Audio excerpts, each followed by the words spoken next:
This is now part 12 of this study on knowing your enemy. The purpose being to bring awareness of who our enemy is, what the enemy is behind, so that we are not deceived in these times, but that we know exactly what's going on as the Holy Spirit reveals and points us to the information that we would need to know the workings of the enemy, and to also know from the Holy Spirit what we are to do about it. And I want to disclaim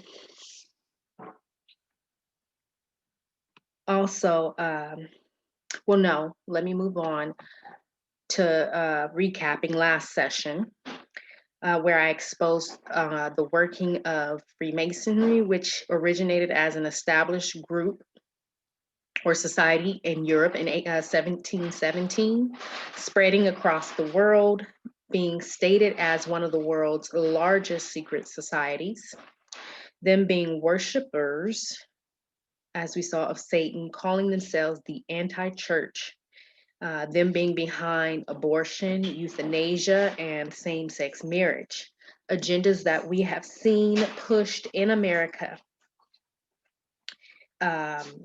in the last, 50 years or so. And now we know who and what is behind these things. And the writing from Bishop Snyder that I read last session, shedding light on Freemasonry, it said that they were looking for a pope according to their needs. And I believe they found him, the current pope, Pope Francis. I believe I heard it prophesied several years ago that he would be the pope that would give way to the Antichrist. Not only that, but the letter points out how their agenda is to go after the youth. What we've been seeing in the educational system, in the colleges, the universities, as well as the K through 12 system, educational system. Now I want to move on to the Illuminati, who has connection to Freemasonry and what they are behind. And these things are most certainly of the Holy Spirit's leading, as they have been weaved together so seamlessly as I've done this research. Okay. I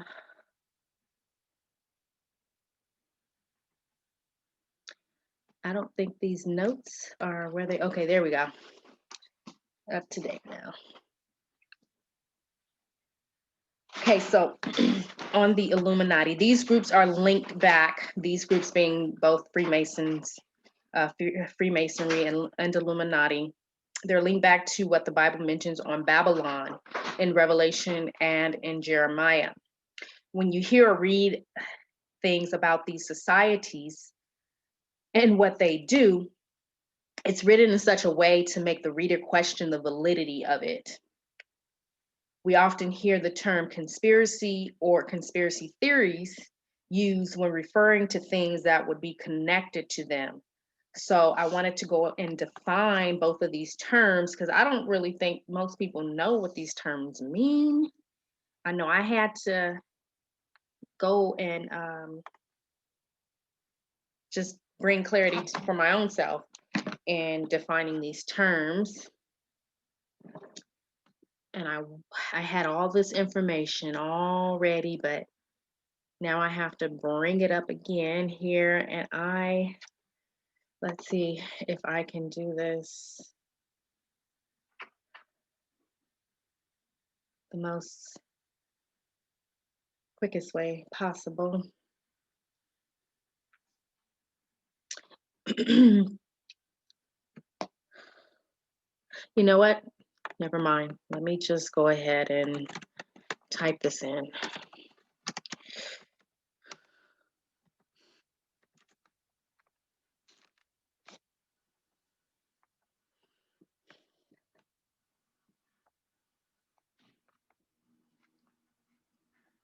And I want to go, I was looking at the dictionary.com definition here. I don't think is this it?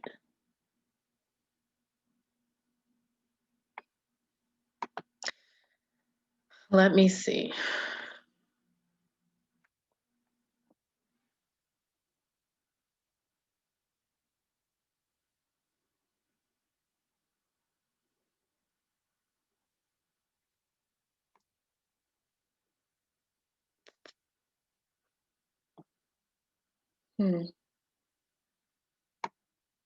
This isn't the definition that I had from earlier.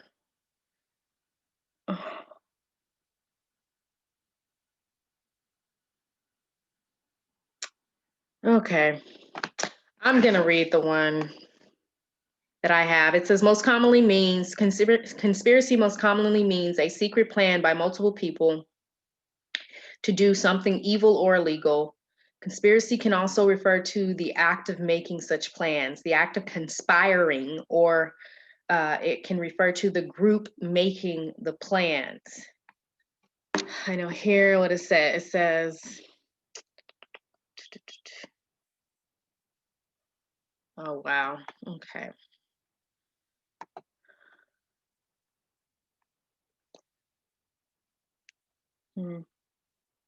Oh, here it is. Okay, this is the definition I was reading here. Wow, it's so interesting how I looked this up on DuckDuckGo and it did not bring me the same. The page is not the same, it's different. So that's interesting. All right, I'm gonna go ahead and look up. See, I don't understand why it's not being responsive. It's really strange.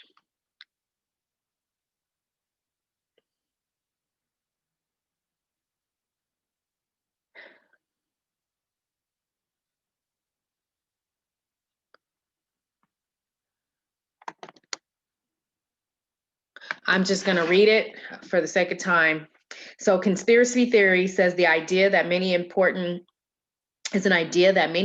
political events or economic and social trends are the products of deceptive plots that are largely unknown to the general public. But of course, the Holy Spirit sees and knows all.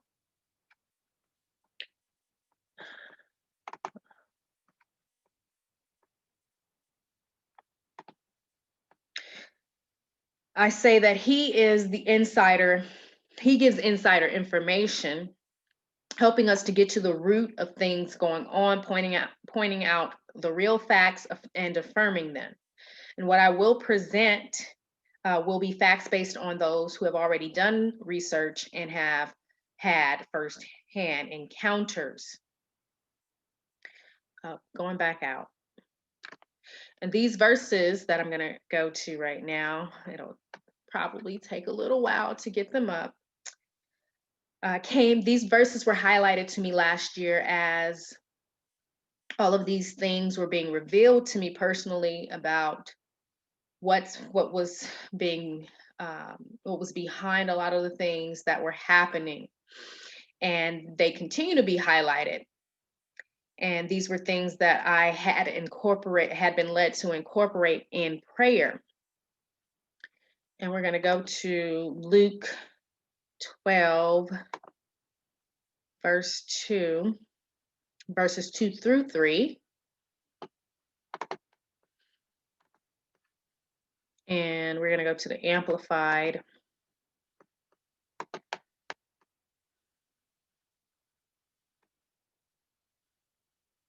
Okay. So here Jesus says, but there's nothing so carefully concealed that it will not be revealed, nor so hidden that it will not be made known. For that reason, whatever you have said in the dark will be heard in the light. And what you have whispered behind closed doors will be proclaimed on the housetops.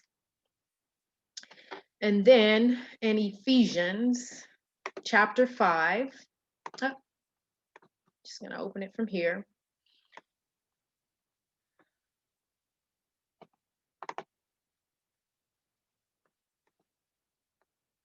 Hmm. Verse well, verse 11 through verses 11 through 15 are the verses that were specifically highlighted to me, and how it applies specifically to the times we're living in now. I'm going to start at verse 6, though, which reads, "Let no one deceive you with empty words, for because of these things, the wrath of God comes upon the sons of disobedience. Therefore, do not become partners with them. For at one time you were darkness. We were darkness, but now you are in the light." I mean, yes, you are light in the Lord.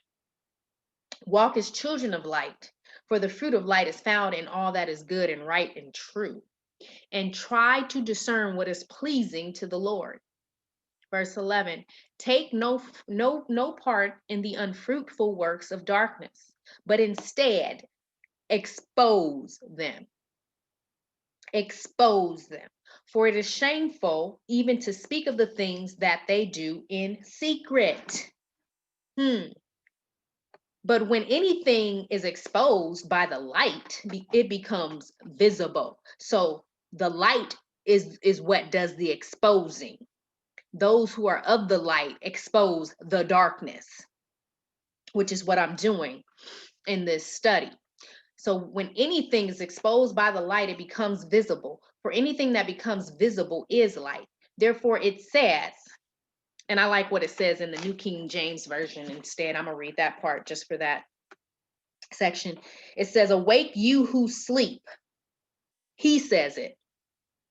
He meaning God, Jesus. "Awake you who sleep, arise from the dead, and Christ will give you light." And then verse 15 here says, "Look carefully here.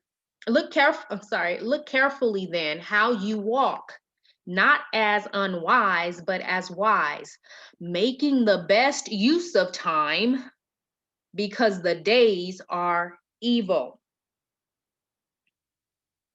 And as we are about to see, uh, these things that they do, as it says here, let's see, what verse was that? Where it says, it's shameful. Oh, okay, verse 12 says, "For it is shameful even to speak of the things that they do in secret." And we're talking about these secret societies. So we're about to see the things that they do in secret that are quite shameful. And I would add horrific and heart-wrenching.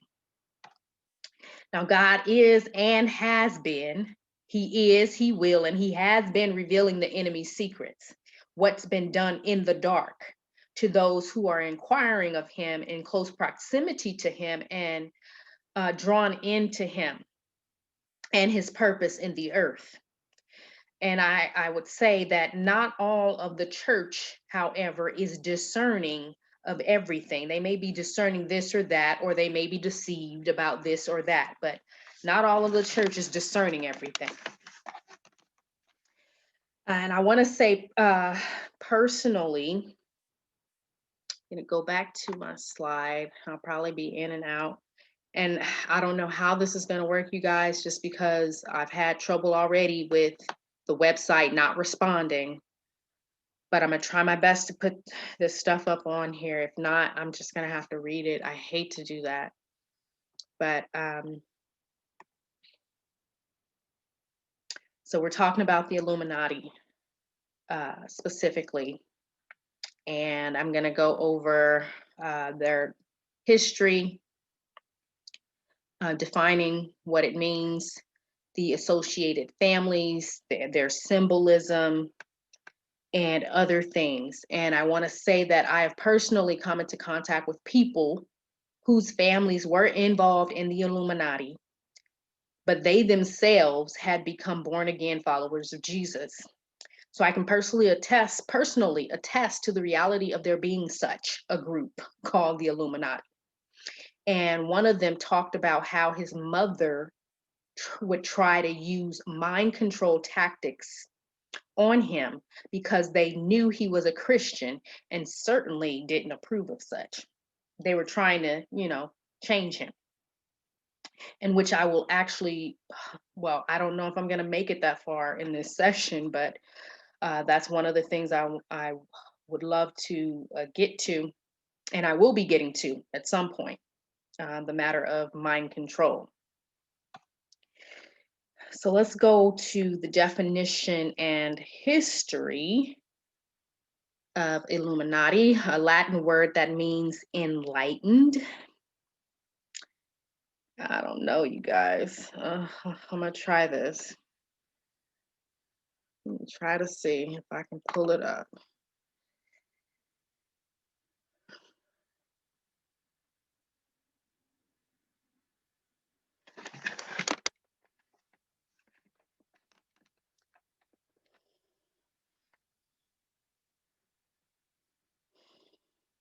I just wonder if anybody, well, I don't know if anybody else uses Google Docs, but I cannot stand how Google Docs and their slides have to refresh every single time. Every time, if I'm out of there for so many, I don't know, so many minutes, it has to refresh. That is such a grievance. It really is. And I'm wondering if I can even stop that from happening. But let me continue. Just waiting for my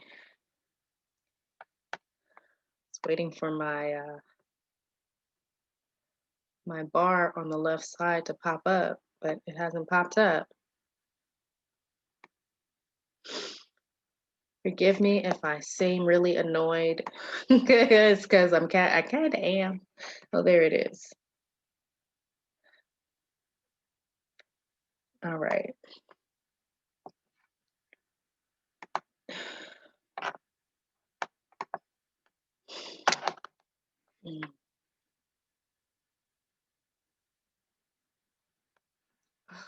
Okay. My goal is to copy and paste. Let's see how this goes. It's taking more time than, okay. Let's make this a little bigger.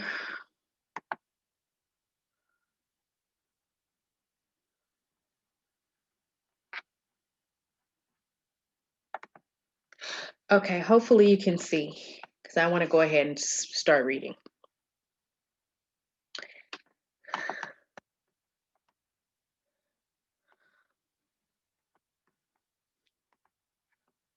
Okay, it says here that the Illuminati is a rationalistic society founded in Germany soon after 1776 by Adam Weishaupt, a professor at, I don't know how to pronounce that, having close affinities with the Freemasons and seemingly organized on a Masonic plan. While briefly very popular among German rationalists, it had limited influence.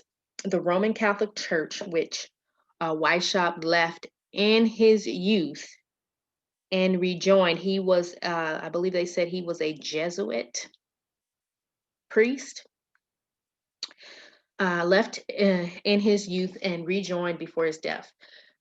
So the Roman Catholic Church condemned the Illuminati. In 1785, the Bavarian government dissolved the organization, said it did not survive long. And then let's move on.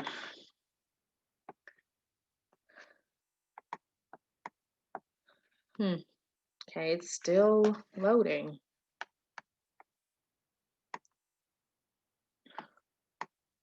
All right. Okay, so that's a picture of Adam Weishaupt. It says he was a professor of religious law. And then here it says the Illuminati is the ultimate secret society, a cabal. I'm seeing this term more and more often, and I'm seeing it now referenced to the Illuminati, a cabal that stretches its tentacles of control to encompass the entire world. The members of the Illuminati are the real rulers of the world, and they have been pulling the strings from behind the scenes for centuries. They have infiltrated every government and every aspect of society around the planet. Some say their ultimate goal is to install a satanic new world order, a one world government that will prepare Earth citizens, that sounds strange, Earth citizens for the coming of the Antichrist. Okay, here it says, historically, this is what we know about Illuminati. First, it was used by Spanish occultists toward the end of the 15th century to signify those alchemists and magicians, those of the occult who appeared to possess the light of spiritual illumination from a higher source.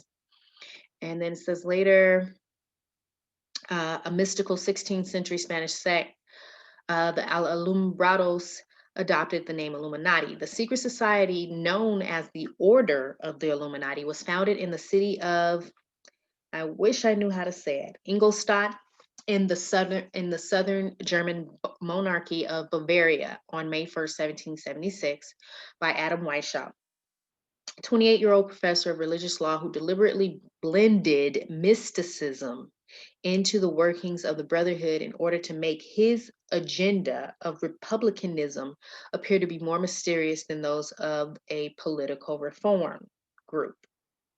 Beginning with only 5 members, Weishaupt's order grew slowly, numbering about 60 in 5 cities. He adopted many of the classes and orders of the Masons.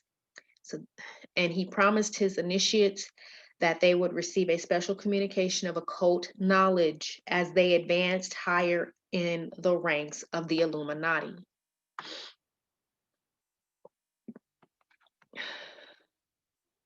Says that his society had little effect on the German political structure until 1780, when he attracted the interest of Adolf Francis, Baron von Nij, a master occultist and a man who had risen to the highest level in many of the secret societies that preceded the Illuminati, including the Masons.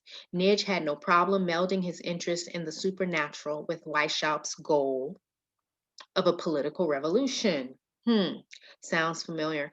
And the two men quickly established branches of the Illuminati throughout all of Germany. I think that explains, what's his name? Hitler. A few months after Nij had joined Weishaupt's cause, membership in the Illuminati swelled.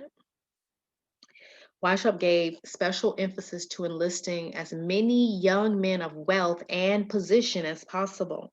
He also managed to create an aura of mystery around himself, permitting himself to be seen by none but those in the highest ranks of the society, thereby encouraging the myth that he was an adept and that he was an adept of such great power. I don't know, is that right? An adept? Okay, maybe. Of such great power that he existed largely as an invisible presence. Initiates into the Illuminati underwent secret rites, wore bizarre costumes, and participated in grotesque ceremonies designed to instill complete obedience. Designed to instill complete obedience to Weishaupt. Soon the organization became a force to be reckoned with behind the scenes in Germany's political life, and its members worked secretly to overthrow both church and state. Okay. As the group's influence, Weishaupt and Nij became concerned that certain of the more powerful German princes would take immediate steps to suppress it. So, to hide the society even more, so they were trying to become even more hidden, and from official scrutiny, Leaders implemented Weishaupt's original plan of grafting the Illuminati onto the larger brotherhood of the Freemasons. There goes the connection. The Masons were not long in discovering that interlopers had joined their fraternal brotherhood with less than honorable motives. Oh, okay. I guess I clicked on something. Sorry about that.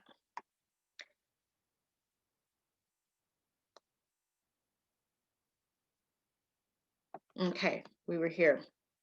So in 1782, a group within the Masons called the Strict Observance demanded that a council be held at Wilhelmsbad to examine the true beliefs of the Illuminati. Nietzsche's powers of persuasion effectively blocked the attempt of the Strict Observance contingent to expel Illuminism from the Society of Masons, and he managed to enroll almost all the members of the council in the Illuminati. So by 1784, Illuminati membership had risen to 3,000, and the secret society appeared on the verge of assuming control of the entire Masonic establishment. So, like, they were taking over Freemasonry. Then it says, just when their goals seemed within their grasp, Weishaupt and Nietzsche fell into serious disagreement about how to proceed with their plan. Nietzsche withdrew from Illuminati, leaving Weishaupt the supreme commander of the increasingly powerful society. Says a few months later, a number of initiates who had reached the highest level within the Illuminati became disillusioned when the special supernatural communication from a higher source that Weishaupt had promised had not manifested. It now became obvious that to them, Weishaupt had only sought to use them for achievement of his political ambitions. The Illuminati was denounced, and as a subversive organization by many of its former members, some of whom informed the Duchess Dowager Maria and the ruling Duke of Bavaria, Karl Theodor, excuse me, that the society sought the end of both religious and royal authority. A common theme. Let's see how much more. Oh, geez. Okay. Let's see.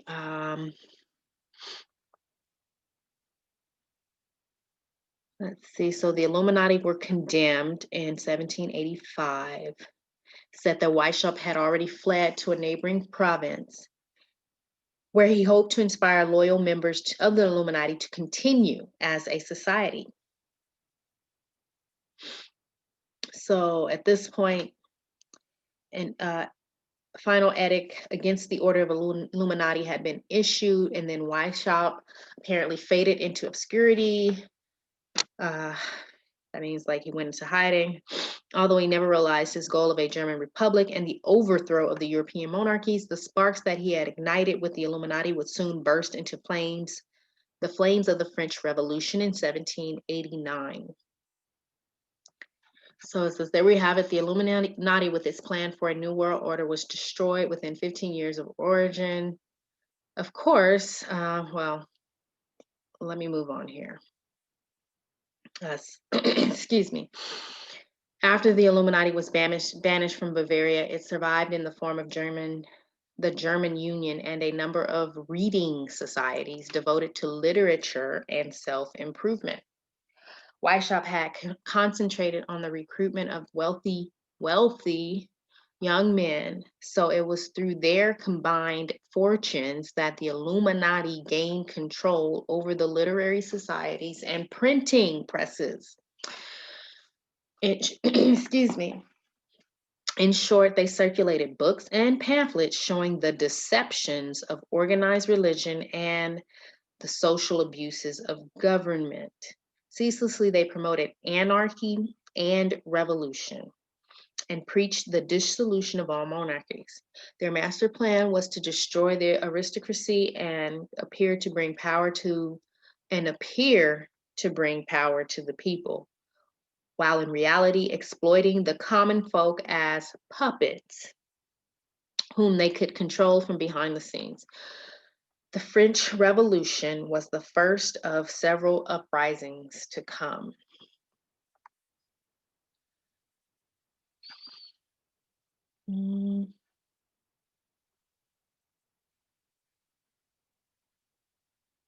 Okay. All right. So we have them here saying that conspiracy theorists maintain that the Illuminati, I just receive it as potential, most likely true, that the Illuminati infiltrated the ranks of the American founding fathers, pointing out that documents recovered in Germany, excuse me, that the symbol for the Illuminati was a pyramid with an eye in the capstone, familiar as a feature on the Great Seal of the United States as shown on the back of the $1 bill. And underneath the Great Seal Pyramid, the Latin phrase Novus Ordo Seclorum means new order of the ages. Perhaps not exactly New World Order, but certainly close enough for believers, it says. According to some theorists, Karl Marx and Frederick Engels were students of Weishaupt and Illuminism and adapted the goals of the Illuminati when they composed the Communist Manifesto.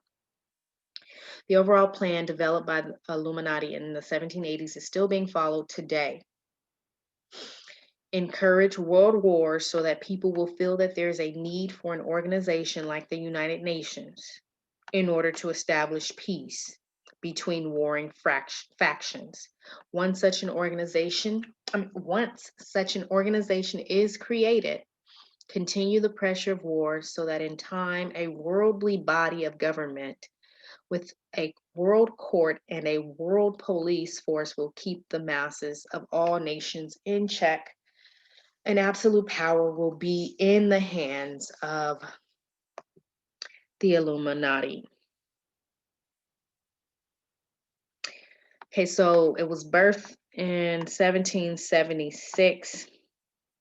This was the year that kept popping up as I did research, and it was just interesting enough that after my researching and whatnot, I was talking to my neighbor who had a cap on, and it had the year 1776. So in my mind, I'm like connecting the two, not really knowing my US history offhand. But the US was also established in the year 1776. With the Declaration of Independence being signed in that year. So I thought that was pretty interesting that both were originated in that year. Not trying to make any associations, but I just thought that was pretty interesting. And then we're going to look at the families that are referred to as the Illuminati bloodline or the satanic bloodline.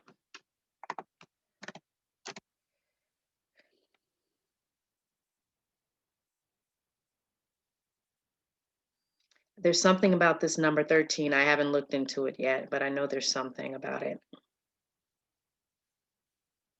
The US had 13 colonies when it was birthed, right? All right, so let's look into this here. Okay, whatever. So the title is Hidden in Plain Sight, 13 Family Bloodlines of the Illuminati. That lists all of them with the pyramid and the all-seeing eye. I want to go, so I'm only going to point out a few of them that I thought would be worth pointing out. Let's see. Says here, I'll just read this really quick. Is the world being controlled and ruled by invisible hands? Are we headed in the direction of a new world order propagated by a few choice elite? Who are these elite? Mr. Curious sheds light on the widely disputed topic of 13 family bloodlines of the Illuminati who are believed to control humanity by holding the reins of power. Thank you, Holy Spirit. All right, so there's Astor, the Astor bloodline. I'm not going to read on them. I'm going to read on the Bundy bloodline because many of us should be familiar or We may not be with the Bundy or Ted Bundy specifically. So the Bundy family, excuse the ads, the Bundy family genealogy is not available historically. This family is in the limelight due to its close connection with the Kennedy and Onassis families. One of the stories associated with Ted Bundy of the Bundy bloodline is he was a law student and fared poorly in law school. And that due to the immense stress he underwent as he spent a lot of time and effort in plotting and murdering beautiful women. It is said that most serial killers are connected to Satanism. The media and the police have played a major role in suppressing their associations to Freemasonry and Satanism. It is still a mystery as how to Ted, a big Rockefeller fan, was appointed assistant chairman of Washington State Republican Central Committee. It says one particular individual from this bloodline, known as McGeorge Bundy, seems to be in the eye of the storm. He was the U.S. Army intelligence officer during World War II and later served the government as the U.S. National Security Advisor to John F. Kennedy, Lyndon B. Johnson. He was responsible in escalating the role of U.S. in the Vietnam War. Here we go with war during the tenure of Kennedy and Johnson. He came from a political family. His brother William Bundy was an attorney and U.S. intelligence expert.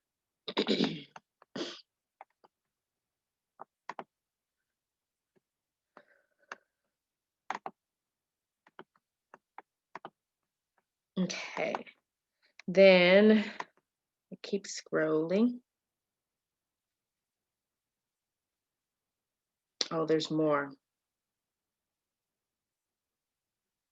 Wait, no, I skipped something, didn't I? Did I?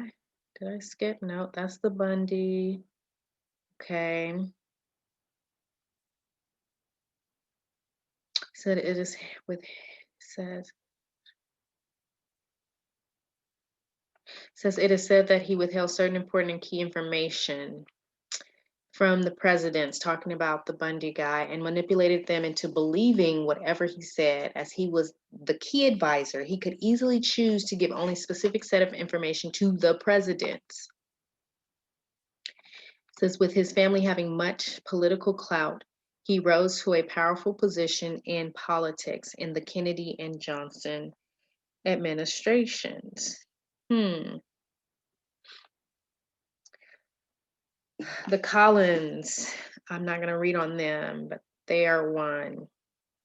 The DuPont bloodline. So this family lineage goes back to Pierre. He has a long name, but I'll just say Pierre, the son of Samuel DuPont and Anne. His mother practiced occult and was a medium for the spirit world. That's a familiar term, medium. She naturally taught her son too, though. He did not, too, though he denied it vehemently. He was considered an eminent French writer, economist, and government official. During the French Revolution, which was just mentioned that the Illuminati was behind in France, he immigrated to the US with his sons. DuPont was deeply involved in the French Revolution. He supported it and was also the president of the National Constituent Assembly.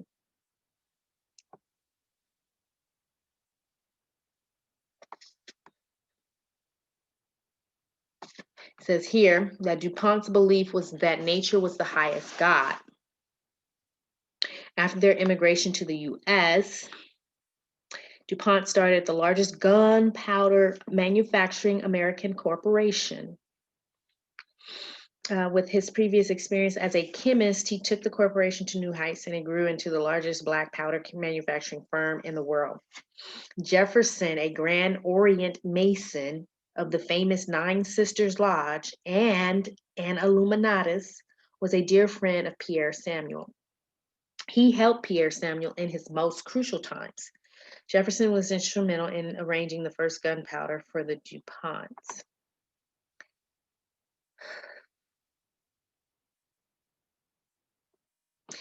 Now, this is kind of, yeah, it says the tradition of keeping the family name undefiled and the management of wealth continued, with the DuPont family taking care in marrying within the bloodline. This family also took an active part in politics and assisted in the US government in various negotiable deals. So that would mean, that looks to me like that's incest. He's saying the tradition of keeping the family name undefiled, marrying within the bloodline. They are now running a variety of top-notch companies which are involved in manufacturing, agricultural, chemical, electronics, food, government, and medical care. Interesting. There's the Freeman bloodline, and then the Kennedy bloodline. So this family is of the Irish descent and is sometimes referred to as America's royal family, with a leaning towards the Democratic Party.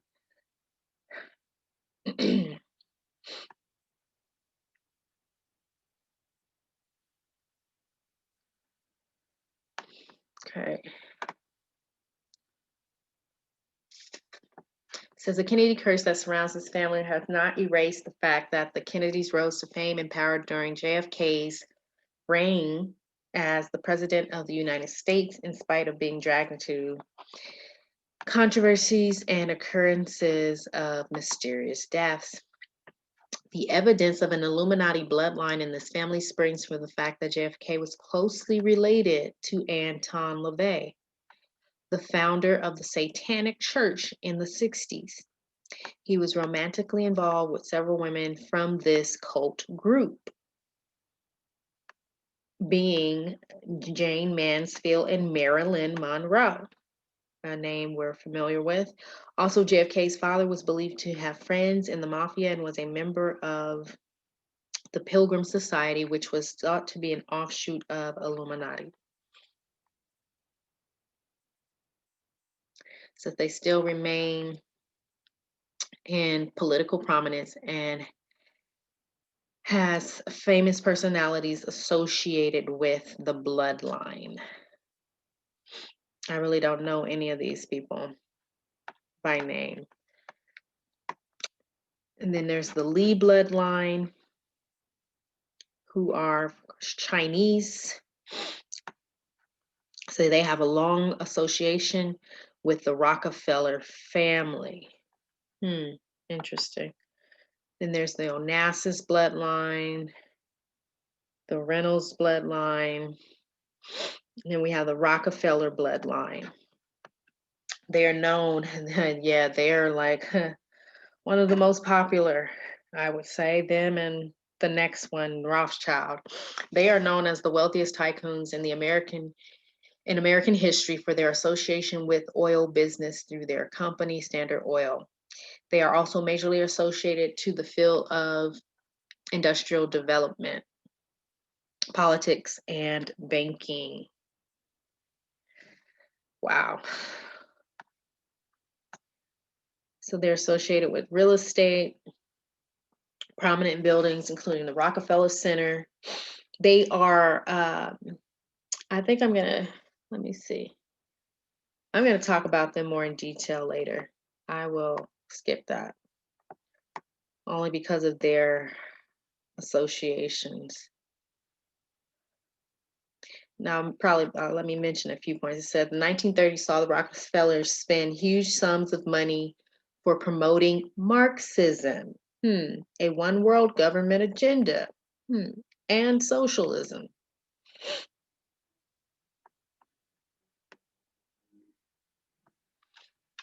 Says, see, they financed the propagation of, okay, that's talking about this man who claimed himself to be Christ, a Korean. They supported him and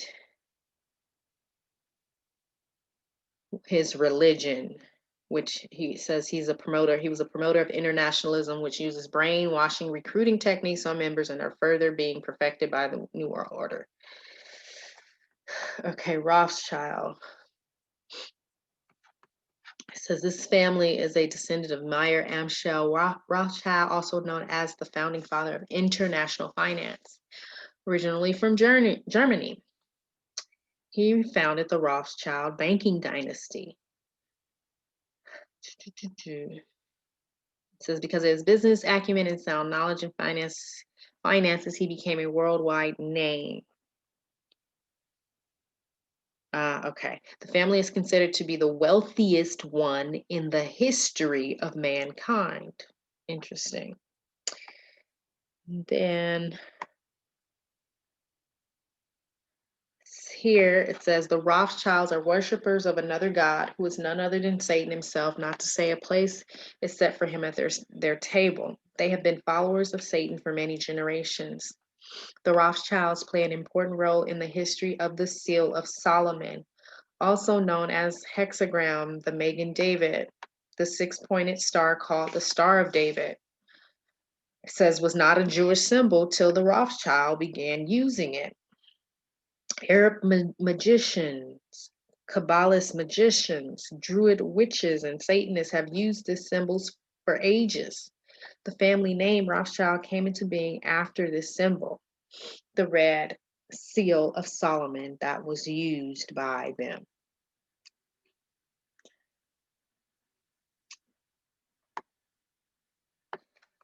This family is famous for their wealthy extravaganza and have built palaces all over the world. Being in the international finance and investment scene for decades gives them a major political as well as financial clout in the elite society. And we have the Russell bloodline. William Russell is said to be the founder of the Yale University Secret Society, Skull and Bones. I'm sure many are familiar with that, and the movie that was made about that. He also served as a Connecticut legislator from 1846 to 1847. He is also known for his active involvement in the formation of the Republican Party. Interesting. With its tentacles spread out in the education system, this family is said to recruit potential bright and intelligent candidates for Masonic organizations.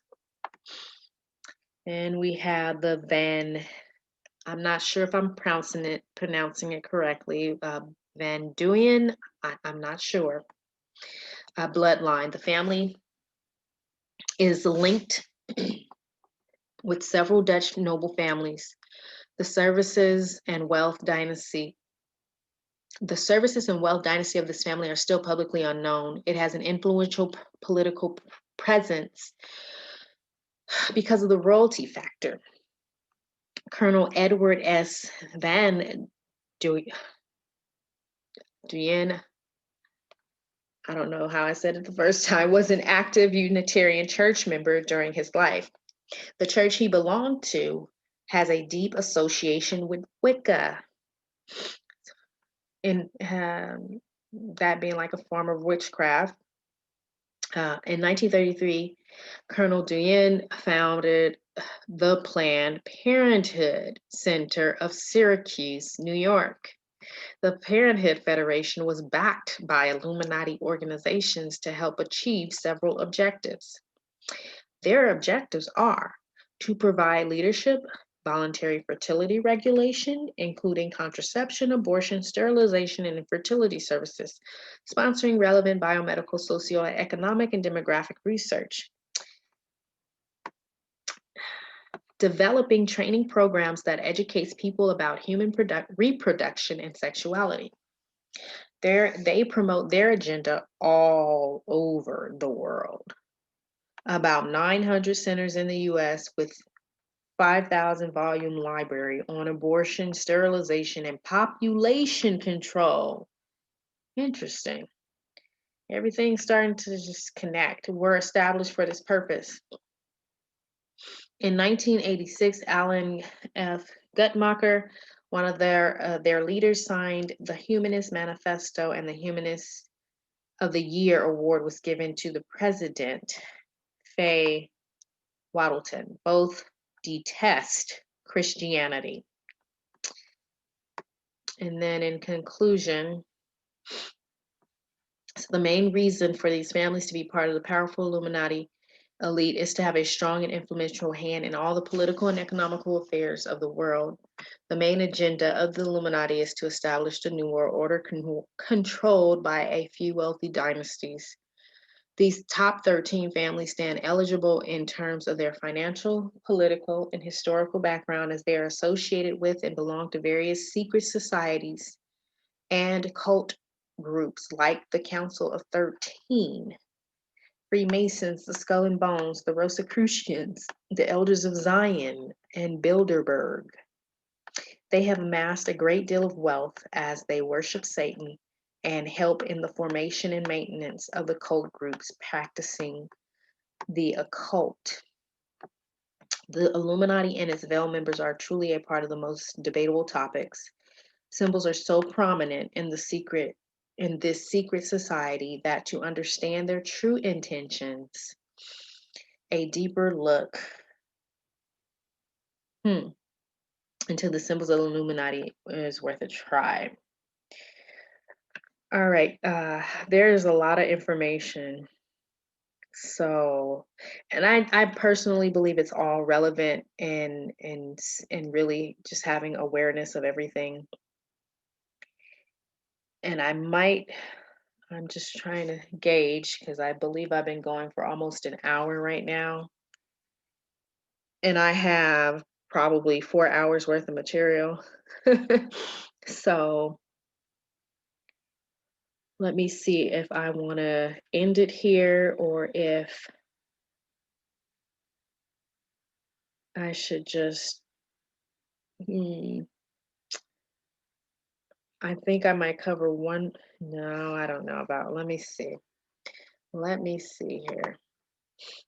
Because the next thing I was going to speak on is the Rockefeller, specifically, the Rockefeller family, and all the things that they are linked to.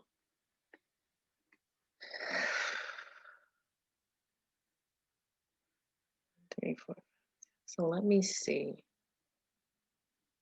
I might have to just end it here. Then next, I was going to go into symbolism after that, and then on to some other related topics.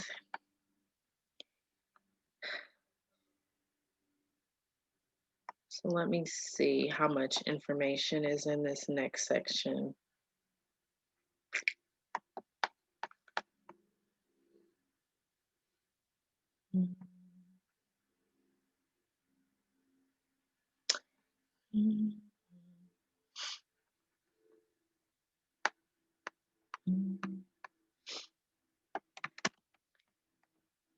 Let's see.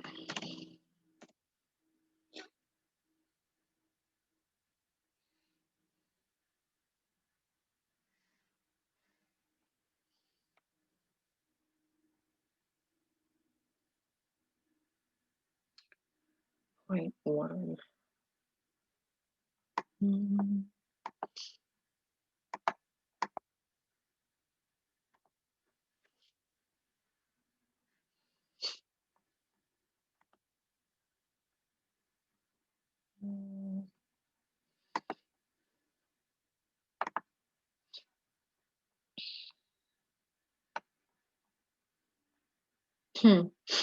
So interesting.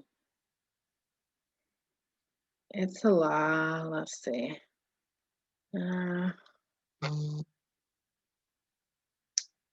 So I was going to go through point one, point three, point four. Oh no, 1 through 3. Oh yeah, it's a lot. Okay. 4.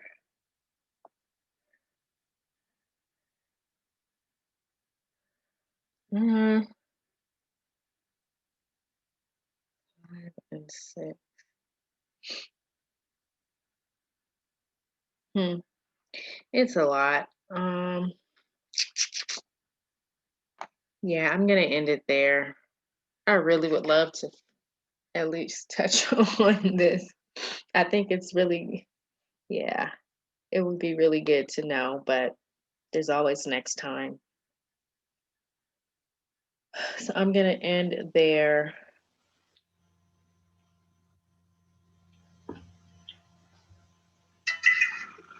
And then I will pick up next time. I really want to do this. Do it. I really want to do this just because of how it's linked to the church. Do Okay, it. okay, I'll go ahead and do it. So I'm gonna go ahead. This will probably be another 20 minutes. I'm guessing.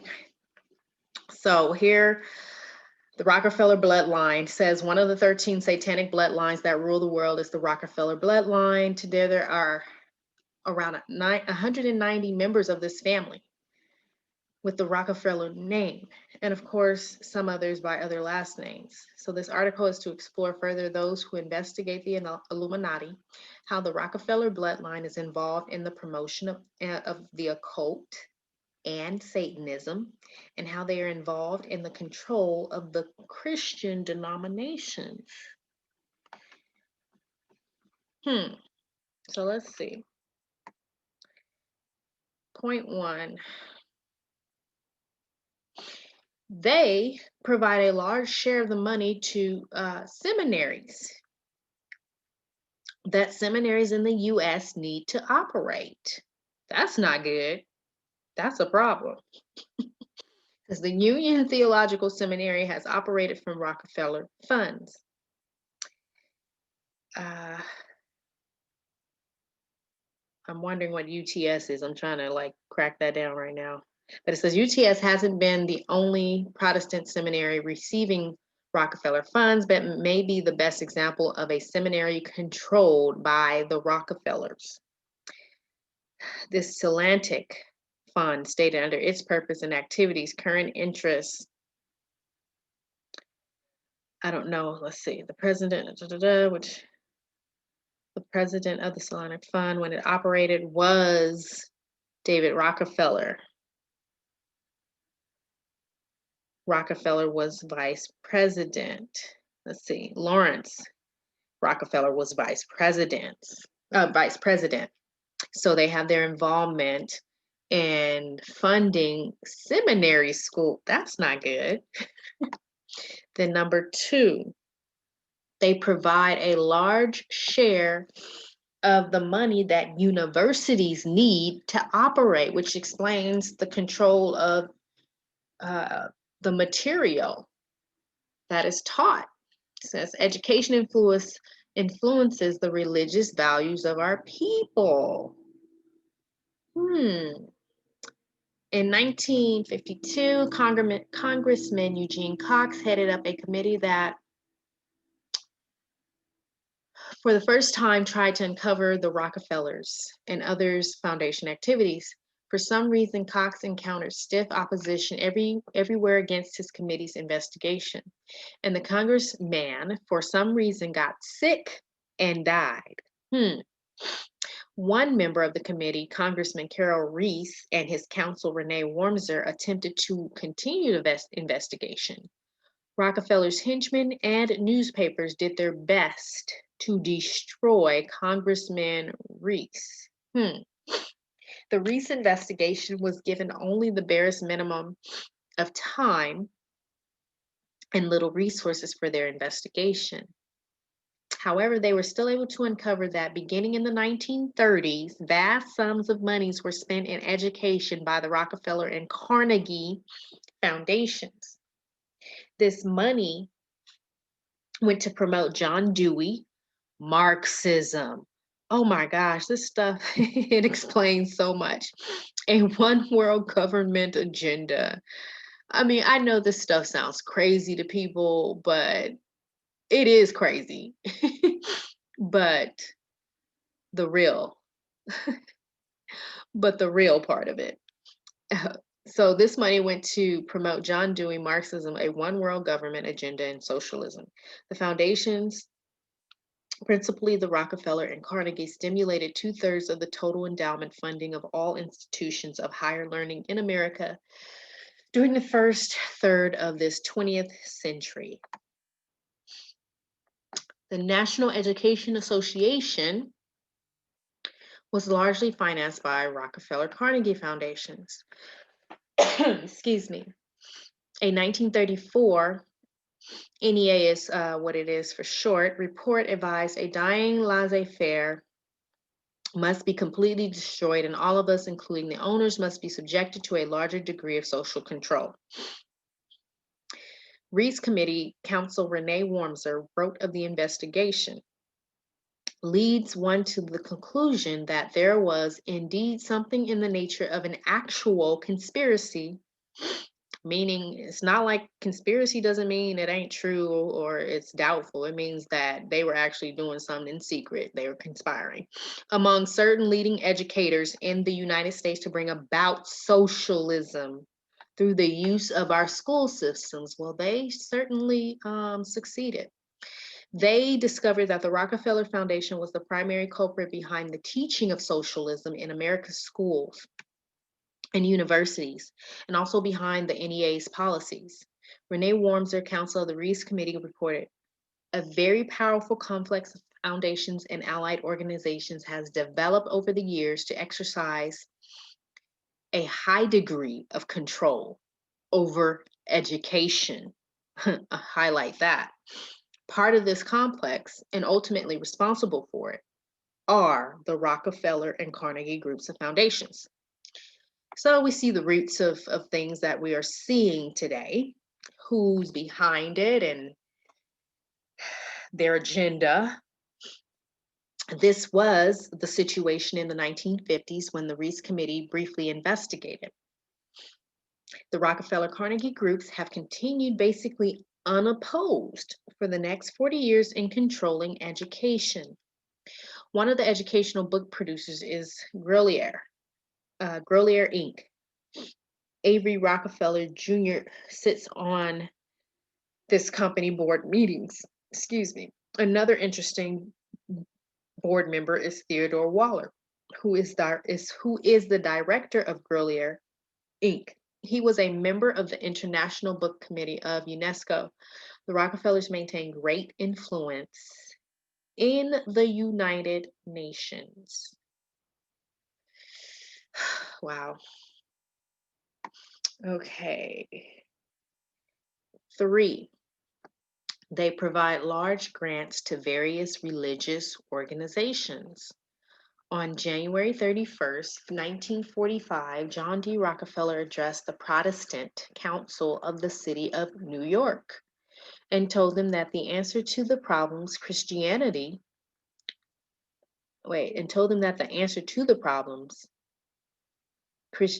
was that Christianity, or I guess of Christianity, was that Christianity needed to become the church of the living God. Many listening that day may not have realized that he and other top Illuminati consider themselves gods, and that the solution John D. was cryptically giving was for Christianity to serve him as a living God. Wow. Interesting. Okay, and then point 4. Their influence and control helps determine who will get publicity in the major news magazines. The Rockefeller family has enormous controls over various magazines and newspapers. Let us examine how the power of the press can be used in religion. One of the magazines that Rockefellers have some sort of control over is Time magazine. Time's board chairman, Andrew Heiskell, was associated with David Rockefeller, another Illuminatus of the 6th level 1. Okay. Oh, I'm sorry. I ran that together. Another Illuminatus of the 6th level 1, Henry J. Fisher, ran McCall's magazine from 1917 to 1956. The establishment's media boosted Anton LaVey. There we go with this guy, the Satanist, the one who started the Church of Satan, into prominence. They boosted his church into prominence. The January 31st, 1967 New York Daily News ran a story about Anton LaVey performing the first satanic wedding ceremony in America. Oh my gosh. The March 1970 issue of McCall's ran a nice story about the Church of Satan. I don't know how that's possible. Not only is LaVey's Church of Satan a publicity stunt to make Satanism more popular and to deflect criticism of real covert Satanism, the McCall issue makes Anton LaVey's church sound better, even better in the article than it is. And then in parentheses, it says, for the brainwashed folks who think that this is free advertising for Anton LaVey, was just for the sake of finding a good story for the Daily News and McCall, I can show you dozens of better, juicier stories that never made or never have seen the light of day because they are contrary to what the Illuminati want people to hear. I won't argue that a story on Satanism may be interesting.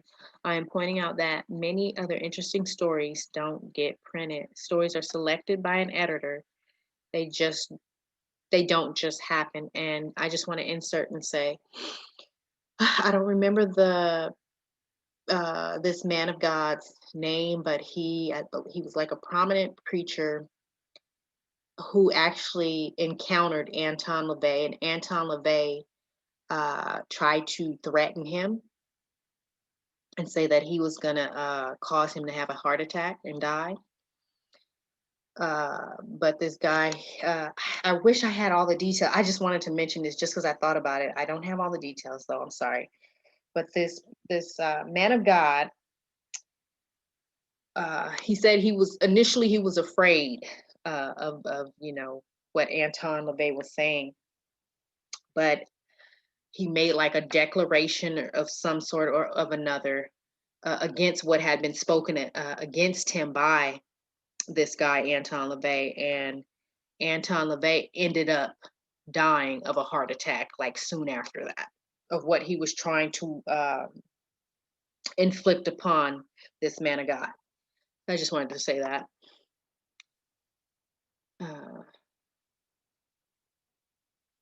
And then moving on to the rest of point 5 here, it says, finally, on June 19th, 1972, Time magazine provided more coverage for LaVey with an article, The Occult, a Substitute Faith. Believe me, the sincere, devout Christian groups haven't ever received such nice free publicity. Says, I'm not referring to men like 33-degree Mason Billy Graham, who works for the New World Order, who he's not living right now. I know he passed away a few years ago.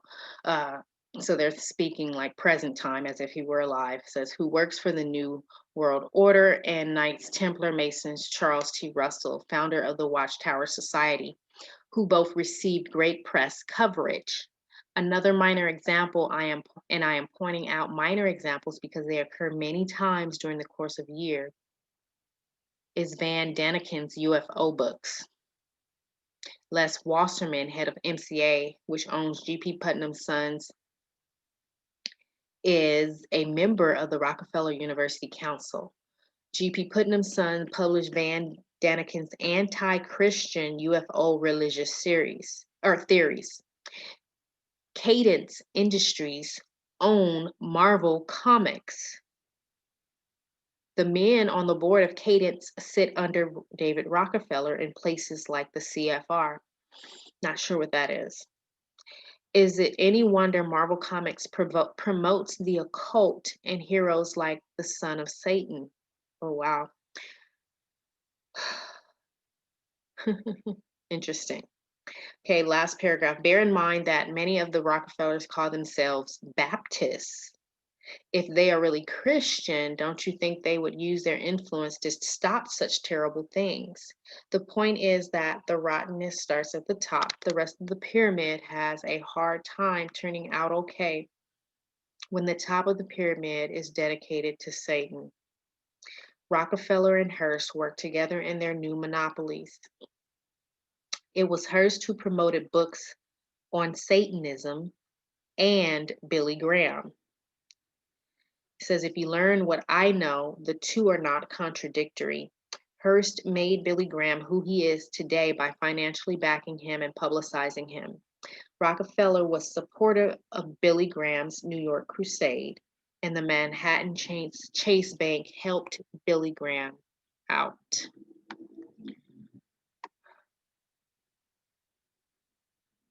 I know that information would be shocking to any who knew and loved Billy Graham, but only God knows. Well, I won't say only, but God knows what really took place there.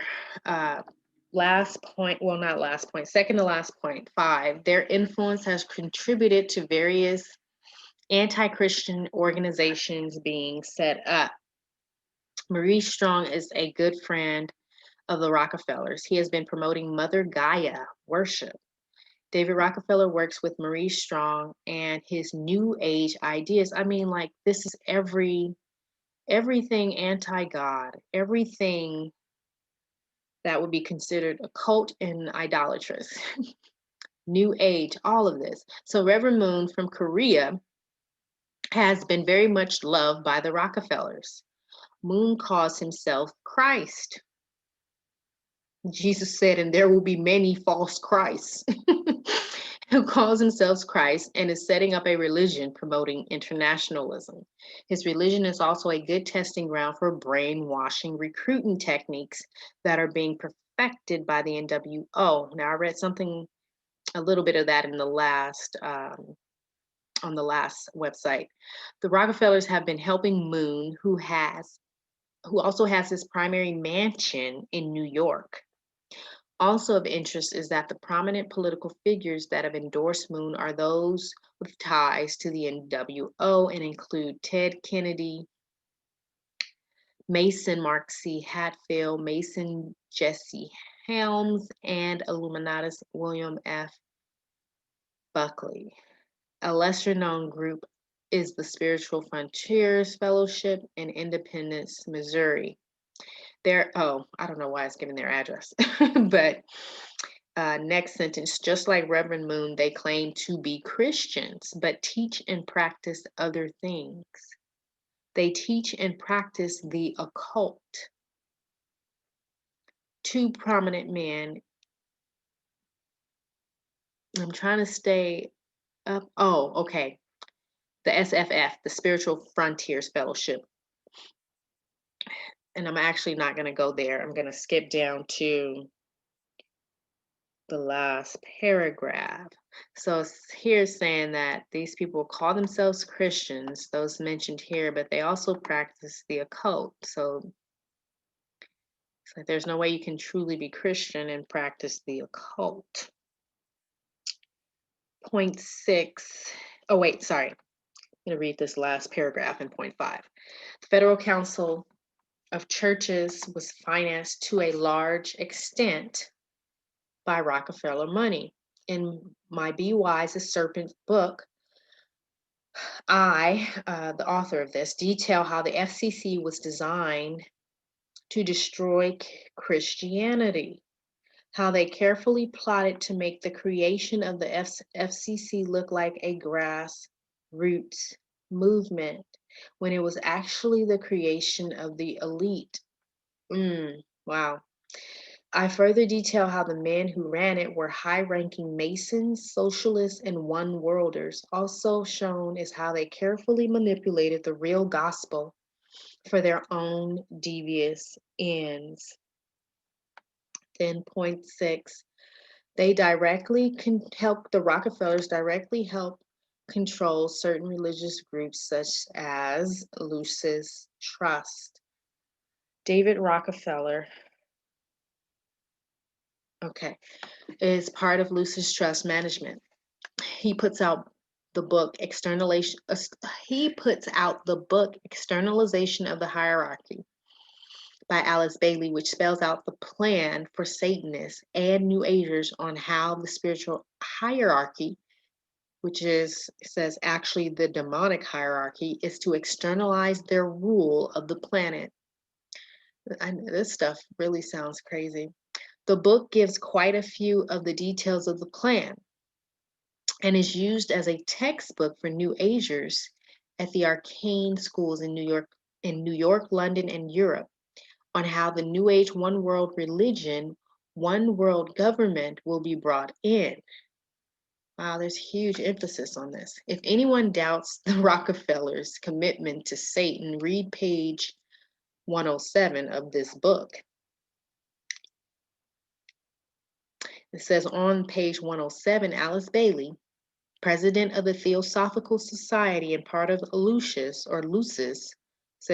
which they said was formerly Lucifer Trust, tells us who will reign. Oh, I'm sorry, I'm reading something that's not there. Tells us who will rule when the New Age, New World Order takes over. So sounds like it's a tell-all, but I'm not trying to read that. On the earthly level, humanity, so to speak, the ruler is given on page 107. Oh, it goes into more detail as Lucifer. Aha. On the spiritual level, called Shambhala, the holy city, the coming ruler is given as the Lord of the world, which we Christians know as Satan. Lucis Trust knows it is Satan too. But for public consumption, they said that the ruler of the world is Senat, a scrambling of Satan, Kumara. They also predict there will be a Christ consciousness and the Christ, actually the Antichrist. The book,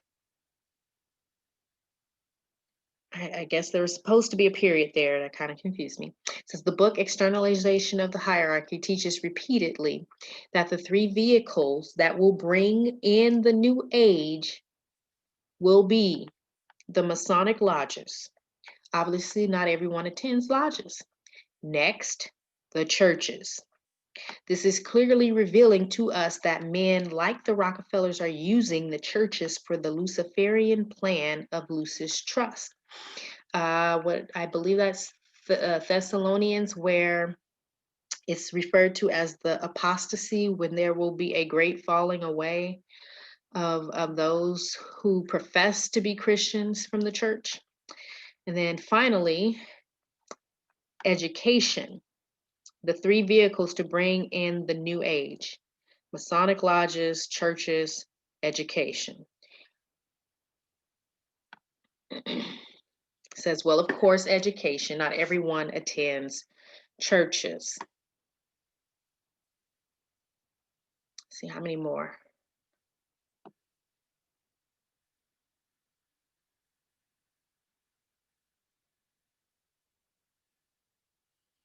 Let's see.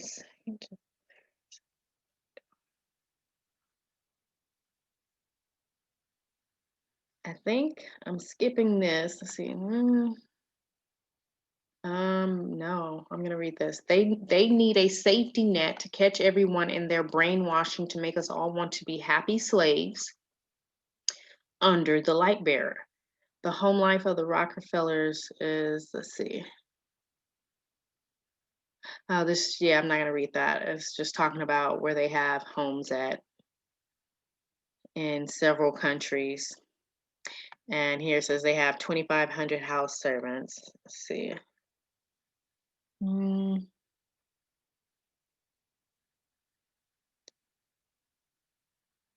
Okay.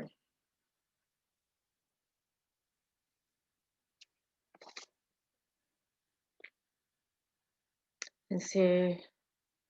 Let's see.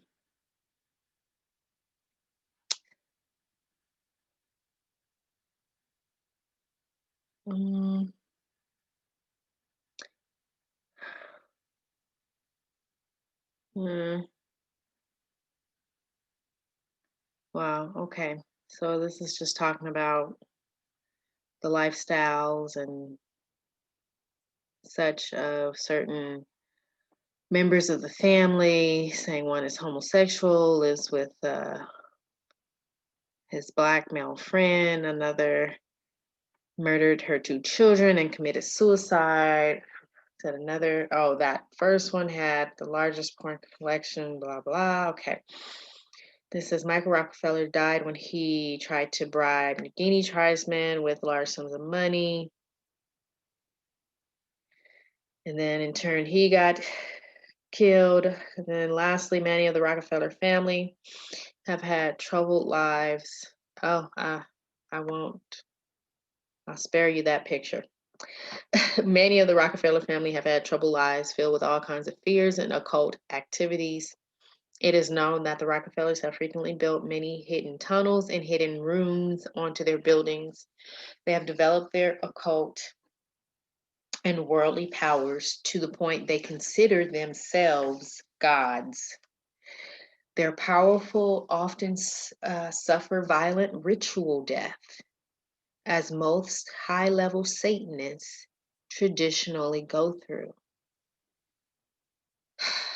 And that's, yeah, I'm going to leave it there and pick up next time talking about, before I end, I wanted to mention just how they've infiltrated the church and how, they were saying that they referred to themselves as Baptists, and certain named people in the article referred to themselves as Christians, but yet they practice the occult.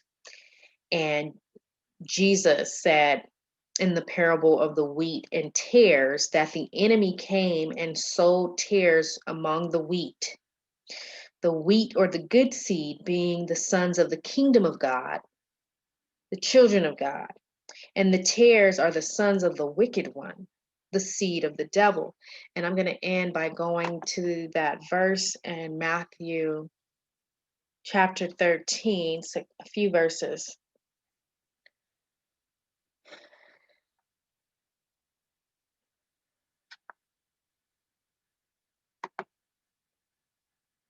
Let's see.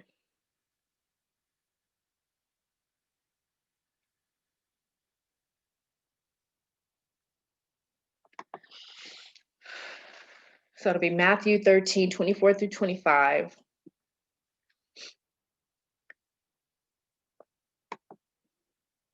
And then 37 through 40.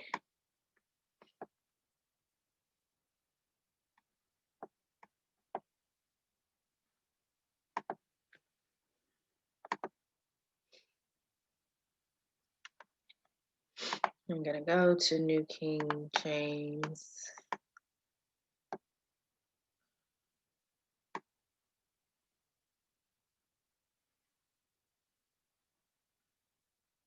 So this is the parable of the wheat and tares.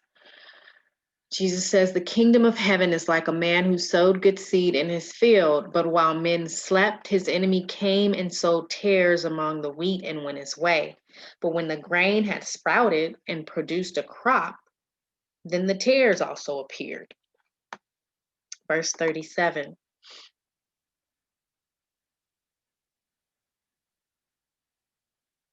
The disciples asked Jesus to explain the parable. And he said, he who sows the good seed is the Son of Man. The field is the world. The good seeds are the sons of the kingdom, but the tares are the sons of the wicked one, Satan. Yes, the enemy who sowed them is the devil. The harvest is the end of the age, and the reapers are the angels. Therefore, as the tares are gathered and burned in fire, so it will be at the end of this age. So we know that there are those that Satan has sown, even within the church, who Jesus identifies are his seed. They are sons of the wicked one. And of course, they will see their end when the end comes. And that's where I will end it, picking up next time on Illuminati symbolism, and then talking more about some other related topics that relate to the Illuminati.